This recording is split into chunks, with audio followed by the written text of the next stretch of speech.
That's it. Yeah. You've seen us. Do you have any questions? I admit it's a self-explanatory film. Yeah. What's your funniest favorite part of the movie? Me? Yes. I know. I hate to start out on a serious note, but I hadn't worked for 3 years when I took this job, and it was the best experience I've ever had. Wow. Yeah. So now we can't talk shit about it, so they progress in Q&A. Tone of the Q&A is ruined now. Yeah. Sorry. Great punching out the gaffer story. Now I gotta sit on that. I'll save it for Kimmel.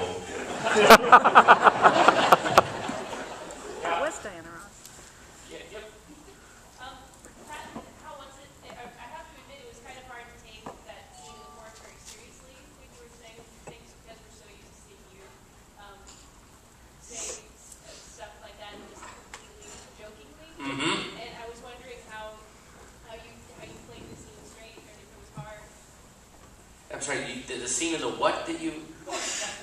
Oh, in the forest. Well, I mean, you know, the script that Diablo wrote, there's so much pain in it, and I worked with an acting coach in this one because I didn't want to mess this one up, and we really went over. Also, I visited those woods a bunch of times, and I really did. Like, I looked at where I'd be talking, and this is getting really, this is grim for it, but you know, like. It's true. I mean, you prepared for this film more than I think any actor I've worked with has prepared. Way more than Charlize. Would you say that? No, but it's true. Jason and I actually talked about it. You really did it. You worked with a physical therapist. You had to learn how to walk that way. I mean, you had to learn the history of what kind of attack would be. I mean, I just had to show up and be a bitch.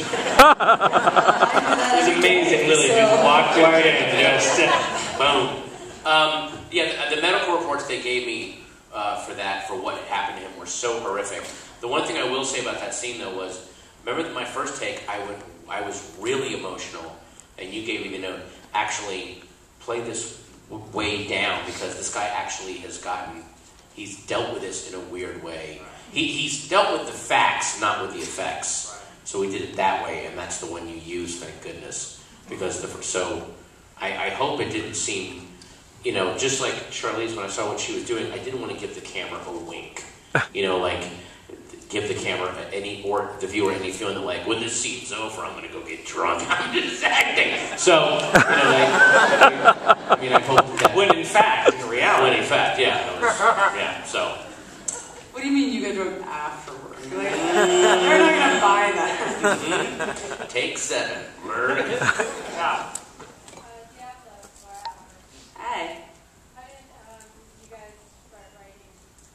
How did this collaboration happen? I wrote the script on spec, meaning just out on my own, independently. I honestly didn't know what was going to happen to it. I knew it was an unusual story and a little bit not unlike some of the other things I had done. And obviously, Jason is always my #1 person that I want to work with. It was a fantasy of mine to work with him again because we had such a wonderful experience the first time. And I sent you the script, and I believe you said, "I hope this is your first draft." First time you read it, yeah. But that's why I'm working with you, because he's supportive that way. Yeah. No, but that's honestly that's one of the reasons I love working with you, is because you encourage me to improve and to rise to your level every time. Wow, I feel awful. No, oh my God. Well, that was not the point of the story. Anyway, Jason. I think I was about 9 months pregnant and starting to lose hope when you called me and said that you wanted to direct this movie, and I just said, "Oh, this is the best day ever." Yeah. I mean, and I had a baby, and I'm like, "No, this is better." Since Juno, then we wanted to do something, and I think we continue to want to make films together, and this was pretty exciting because I knew it was the right screenplay, and it was different, and we were going to be exploring something different. It was pretty cool. It was a great experience.